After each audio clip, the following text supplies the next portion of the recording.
Fascism versus communism, which is worse? Now, fascism, or fascist type rule, in many ways has gotten a bad rap. It really has. Fascism is an authoritarian state that enforces one party or one person rule in a society where production is carried out by private enterprise.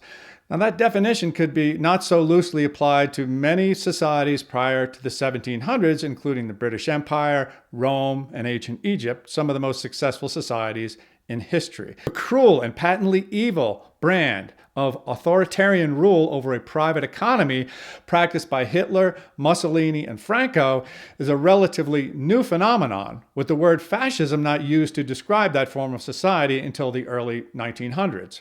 Communism, another recent invention, is in theory a classless society in which the government owns the means of production and private property is outlawed. In practice, it's an authoritarian regime where government owns or tightly regulates the means of production. Modern economics tells us that both of these forms of government are deeply flawed, with the best results for human health, happiness, prosperity being achieved by a constitutional republic based on capitalism. Not even close. The numbers are overwhelming. But that subject is covered in detail elsewhere on this channel.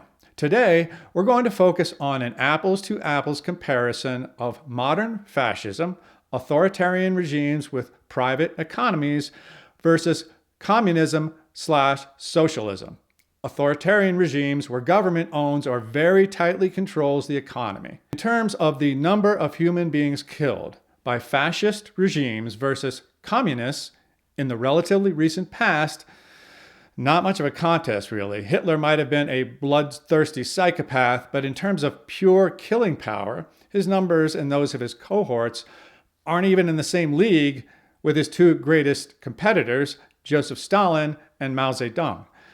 Now, there are three main reasons for the macabre superiority of communism over fascism in sheer body count in modern times. Communism is exclusively a modern phenomenon, after all. Reason number one, which I find very interesting.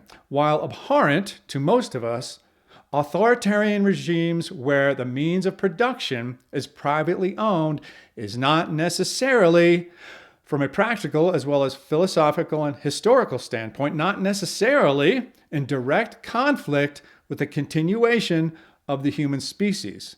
There are many regimes over the course of history that would fit the modern definition of fascist or semi-fascist, and yet endured and succeeded for hundreds of years. Brutal years for many, to be sure. But though unlikely, it is not impossible to put together a string of dictators capable of moving a country forward, even if they're using means that today we would rightly see as unacceptable. But who knows what the future brings? The dismantling of capitalist constitutional republics in favor of the mob rule we now call democracy has failed too often to endure in its current form. On the other hand, the very bedrock philosophy of communism is a forced equality of outcome that is, in all cases and at all times, antithetical to the continuation of human life and, in fact, life on Earth in general. The language in the U.S. Constitution was never intended to mean we are all equal. Clearly, we're not. If we were, we'd all be dead.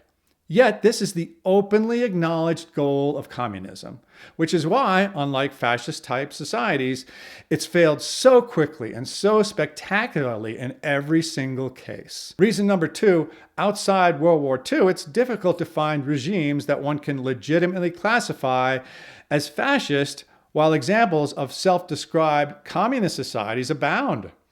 Communism continues in large and small ways, reaping the same horrific destruction as it has reaped in the Soviet Union and Chairman Mao's China.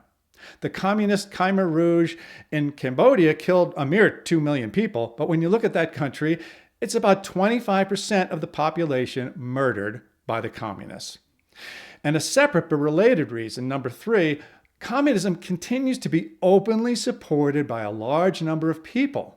So unlike fascist-type societies, which are rarely openly supported today as a viable means of organizing societies, the horrors of communism, or its close cousin socialism, continue to multiply and consume the gullible despite failure after failure. There's something deeply embedded in the human psyche that has created a horrific psychological blind spot.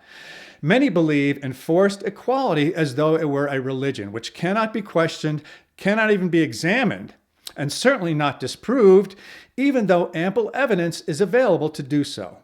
The propaganda efforts of communists have been much more successful than the propaganda efforts of fascists, even though history tells us most people would be much better off under fascism. Now, importantly, again, fascist-type societies are primitive and cannot compete in the modern world with capitalist constitutional republics in terms of economic output, human health and happiness, military might, or anything else, really. We have a proven formula for human health and happiness and success right here in the palms of our hands.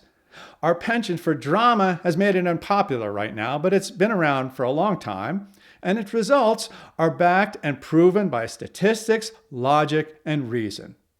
But that aside, the answer to the simple question, which is better for humans, fascism or communism, fascism is the clear winner.